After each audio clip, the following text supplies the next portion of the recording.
Hi everyone! Good evening! This is Manay Gina and welcome back sa aking YouTube channel. Nakita ko kanina yung post na galing yun sa IG ni Kim at parang okay na ang Star Cinema at syempre yung Kim Pao. Syempre naman si Kim, hindi talaga siya pwedeng, alam mo, yung magsalita siya kasi nga may kontrata siya sa Star Cinema.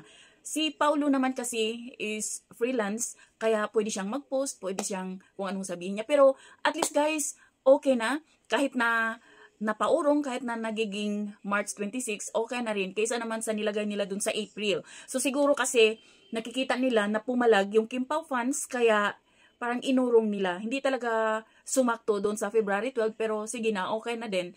Nasa March 26, sana lang na mapanindigan ng Star Cinema na hindi ulit nila iurong yung March 26. Pero parang feeling ko hindi naman na siguro kasi nandun naman sa statement ng Star Cinema na March 26 nga. At all over the world na, hindi lang dito sa Pinas, kung hindi doon din sa ibang bansa. Okay na din at masaya na rin, no? Kasi parang kumbaga kahit nasabihin ng ibang siyempre yung ibang fans, sinasabi nila na dapat mag-sorry naman yung Star Cinema, pero kasi iwan natin, baka di natin paalam. Siguro, alam nyo, natakot siguro yung Star Cinema kasi ang daming pumalag na Kim Pao fans. Ang dami talaga, sobra. Mayroon pa akong nabasa na parang kumbaga sinasabi doon na mayroong isang vlogger na nagsabi na pinapalaki nga daw ng mga supporters ng Kim Pao ang issue. Siyempre, kung sa akin dapat lang kasi hindi naman pwedeng ipagtanggol ni Kim kasi may kontrata siya sa Star Cinema at hindi talaga siya pwedeng magsalita.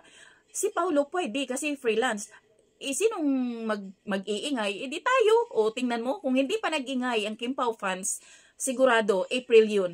Natakot ang Star Cinema kasi nga I'm sure natakot yung Star Cinema kasi ang daming pumalag na mga fans ng Kim Pao. Dito pa lang nung pagpunta ni Kim dito sa Julie's Caravan, may mga comments nga doon na tingnan nyo guys, tinapay pa lang, dinudumog na si Kim. How much more pa kaya kung ang Kim Pao ang mag-promote ng kanilang movie, 'di ba? So, alam natin guys kung gaano kalaki talaga ang Kim Pao fandom, kaya siguro napag-isip-isip din ng Star Cinema. At sana sa Star Cinema, wag naman kayong unfair din sa mga artist kasi grabe yung ginawa ng Kim Pao. Grabe yung kanilang ginawa nila, yung the best nila, tapos ganun lang. Pero okay na, move on na tayo guys kasi March 26 at abangan na lang natin yan. Hintayin na lang natin ang March 26 kahit na hindi na sakto doon sa February 12, okay na din. At masaya na, 'di ba? Parang nakahinga na rin tayo na andun, okay na, andyan na yung Star Cinema team at andyan na din si Paulo na nakangiti na din. So, siguro okay na ang lahat. At pag-pray natin guys na wala na talagang mga issue at wala na talagang sagabal doon sa movie ng Kim Pao. Naabangan ko pa naman yun.